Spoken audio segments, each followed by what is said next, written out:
janeiro 11. Gênesis 24, verso 52 a 26, verso 16. Quando o servo de Abraão ouviu a resposta, prostrou-se no chão e adorou o Senhor. Em seguida, entregou Rebeca joias de prata e ouros e vestidos. Também deu presentes valiosos ao irmão e à mãe de Rebeca.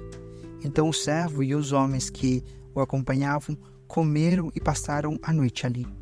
Logo cedo, na manhã seguinte, o servo de Abraão disse: envie-me de volta ao meu senhor. Mas o irmão e a mãe de Rebeca disseram: queremos que Rebeca fique conosco pelo menos 10 dias. Depois, ela poderá partir. O servo, porém, disse: não me detenho. O Senhor me deu um sucesso em minha missão. Agora, envie-me de volta ao meu senhor.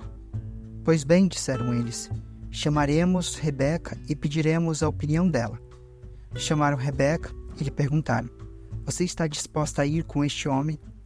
E ela respondeu: sim, estou.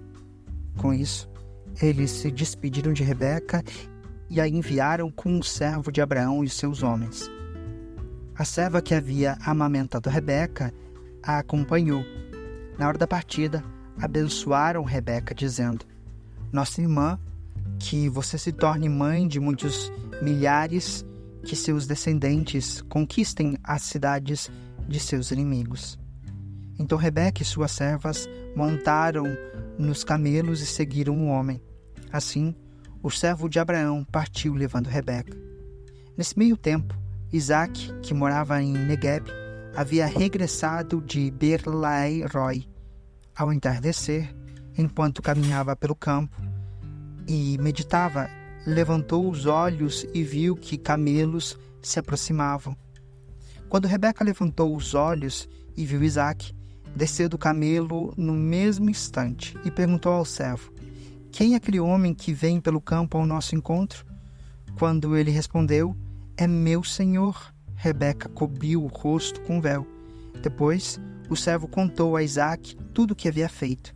Isaque a levou para a tenda de Sara, sua mãe, e Rebeca se tornou sua mulher. Ele a amava profundamente e nela encontrou consolação depois que sua mãe morreu. Abraão se casou outra vez com uma mulher chamada Quetura. Ela deu à luz a Zinra, Joksã, Medã, Midian, Isbaque e Suá.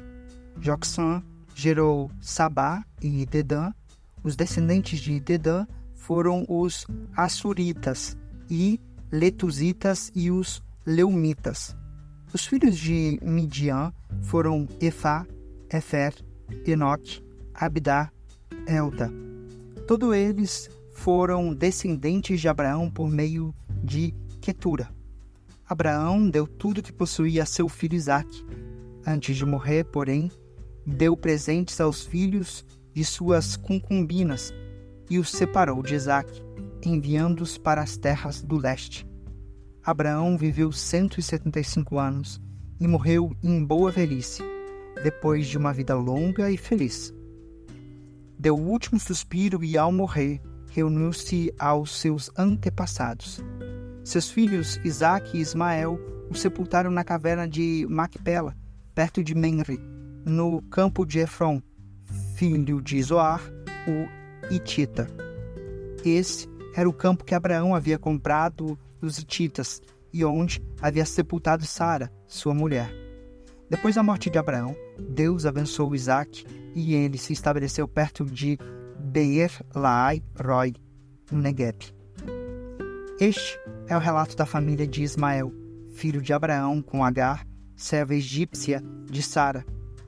São estes os descendentes de Ismael por nome de clã: Nebaiote, o mais velho, seguido de Quedar, Adibel, Misbão, Misma, Dumá, Massá, Haddad, Temá, Getur, Nafis e Quedemá. Esses 12 filhos de Ismael deram origem a 12 tribos, cada uma com o nome de seu fundador, relacionadas de acordo com o lugar onde se estabeleceram e acamparam. Ismael viveu 137 anos. deu o último suspiro e, ao morrer, reuniu-se aos seus antepassados. Os antepassados de Ismael ocuparam a região que vai de Havilá, Assur, a leste do Egito, na direção de Assur. Ali, viveram em franca oposição a todos os seus parentes. Este é o relato da família de Isaque, filho de Abraão. Quando Isaque tinha 40 anos, casou-se com Rebeca, filha de Betuel e Arameu, de Padã-Arã e irmã de Labão, o Arameu. Isaque orou ao Senhor em favor de sua mulher, pois ela não podia ter filhos. O Senhor ouviu a oração de Isaque e Rebeca ficou grávida de gêmeos. Os 2 bebês lutavam um com o outro no ventre da mãe, de modo que ela consultou o Senhor a esse respeito. "Por que isso está acontecendo comigo?" perguntou ela. O Senhor respondeu: "Os filhos em seu ventre se tornarão 2 nações. Desde o começo, elas serão rivais. Uma nação será mais forte que a outra, e seu filho mais velho servirá ao seu filho mais novo." Quando chegou a hora de dar à luz, Rebeca descobriu que, de fato, eram gêmeos. O primeiro a nascer era ruivo e coberto de pelos, por isso o chamaram de Esaú. Depois, nasceu o outro gêmeo, com a mão agarrada ao calcanhar de Esaú. Por isso, o chamaram de Jacó. Isaque tinha 60 anos quando os gêmeos nasceram. Os meninos cresceram. Esaú se tornou um caçador habilidoso que vivia ao ar livre, enquanto Jacó era mais pacato e preferia ficar em casa. Isaque amava Esaú porque gostava de comer a carne de caça que ele trazia, mas Rebeca amava Jacó.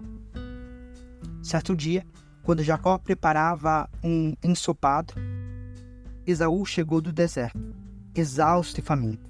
"Estou faminto", disse ele a Jacó. "Dê-me um pouco desse ensopado vermelho."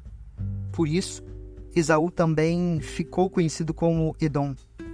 "Está bem", respondeu Jacó, "mas, em troca, dê-me seus direitos de filho mais velho." "Estou morrendo de fome", disse Esaú. "De que me servem meus direitos de filho mais velho?" Mas Jacó disse: "Primeiro, jure que seus direitos de filho mais velho agora são meus." Esaú fez um juramento e, desse modo, vendeu todos os seus direitos de filho mais velho ao seu irmão Jacó. Então Jacó deu a Esaú um pedaço de pão e ensopado de lentilhas. Esaú comeu, levantou-se e foi embora. Assim, ele desprezou seu direito de filho mais velho. Uma fome terrível atingiu a região, como havia acontecido antes do tempo de Abraão. Por isso, Isaque se mudou para Gerar, onde vivia Abimeleque, rei dos filisteus. O Senhor apareceu a Isaque e disse: "Não desça ao Egito, faça o que eu mandar. Habite aqui como estrangeiro e eu estarei com você e o abençoarei. Com isso, confirmo que darei todas estas terras a você e aos seus descendentes, conforme prometi solenemente a Abraão, seu pai. Farei com que os seus descendentes sejam tão numerosos quanto as estrelas do céu e darei a eles todas estas terras. Por meio de sua descendência, todas as nações da terra serão abençoadas. Farei isso porque Abraão me deu ouvidos e obedeceu o que lhe ordenei, meus mandamentos, decretos e instruções." Portanto, Isaque ficou em Gerar. Quando os homens que viviam na região perguntaram a Isaque sobre Rebeca, sua mulher, ele disse: "É minha irmã." Teve medo de dizer "é minha mulher", pois pensou: "Ela é tão bonita que os homens vão me matar por causa dela." Algum tempo depois, porém, Abimeleque, rei dos filisteus, olhou pela janela e viu Isaque acariciar Rebeca. No mesmo instante, Abimeleque mandou chamar Isaque e exclamou: "É evidente que ela é sua mulher. Por que você disse que ela era sua irmã?" "Porque tive medo que alguém me matasse por causa dela", respondeu Isaque. "Como você pôde fazer uma coisa dessas conosco?" exclamou Abimeleque. "Um dos meus homens poderiam ter tornado sua mulher e dormido com ela, e por sua causa seríamos culpados de grande pecado." Então Abimeleque declarou a todo o povo: "Quem tocar neste homem ou em sua mulher será executado." Naquele ano, quando Isaque plantou lavouras, colheu 100 vezes mais cereais do que havia semeado, pois o Senhor o abençoou. Isaac prosperou e se tornou rico e influente. Adquiriu tantos rebanhos de ovelhas e bois e tantos servos que os filisteus os invejavam. Por isso, os filisteus fecharam com a terra todos os poços de Isaac, que tinham sido cavados pelos servos de seu pai Abraão. Por fim, Abimeleque ordenou que Isaac deixasse aquela terra. Vá para outro lugar, disse ele. Você se tornou poderoso demais para nós. Mateus 8, versos 18 a 34. Quando Jesus viu a grande multidão ao seu redor, ordenou que atravessassem para outro lado do mar. Então um dos mestres da lei lhe disse: Mestre, eu o seguirei aonde quer que vá. Jesus respondeu: As raposas têm tocas onde morar e as aves têm ninhos, mas o Filho do Homem não tem sequer um lugar para recostar a cabeça. Outro discípulo disse: Senhor, deixe-me primeiro sepultar meu pai. Jesus respondeu: Siga-me agora, deixe os mortos sepultarem seus próprios mortos. Em seguida, Jesus entrou no barco e seus discípulos o acompanharam. De repente, veio sobre o mar uma tempestade violenta, com ondas que cobriram o barco. Jesus, no entanto, dormia. Os discípulos foram acordados, clamando: Senhor, salve-nos, vamos morrer. Por que vocês estão com medo? Perguntou ele. Como é pequena a sua fé? Então levantou-se, repreendeu o vento e o mar, e houve grande calmaria. Os discípulos ficaram admirados. Quem é este homem? Diziam eles. Até os ventos e o mar lhe obedecem. Quando Jesus chegou ao outro lado do mar, a região de Gadaremos, 2 homens possuídos por demônios saíram do cemitério e foram ao seu encontro. Eram tão violentos que ninguém podia passar por ali. Eles começaram a gritar: Por que vem nos importunar, Filho de Deus? Veio aqui para atormentar antes do tempo determinado? A certa distância deles, havia uma grande manada de porcos pastando. Então os demônios suplicavam: Se vai nos expulsar, mande-nos entrar naquela manada de porcos. Vão, ordenou Jesus. Os demônios saíram dos homens e entraram nos porcos. E toda a manada se atirou pela encosta íngreme do monte para dentro do mar e se afogou. Os que cuidavam dos porcos fugiram para uma cidade próxima e contaram a todos o que havia ocorrido com os homens possuídos por demônios. Os habitantes da cidade saíram ao encontro de Jesus e suplicaram que ele fosse embora da região. Salmos 10, versos 1 a 15. Ó Senhor, por que permaneces distante? Por que te escondes em tempos de aflição? O perverso em sua arrogância persegue o pobre, que seja pego em suas próprias tramas. Pois conta vantagem de seus desejos maus, elogia os gananciosos e amaldiçoa o Senhor. O perverso é orgulhoso demais para buscá-lo. Seus planos não levam em conta que Deus existe.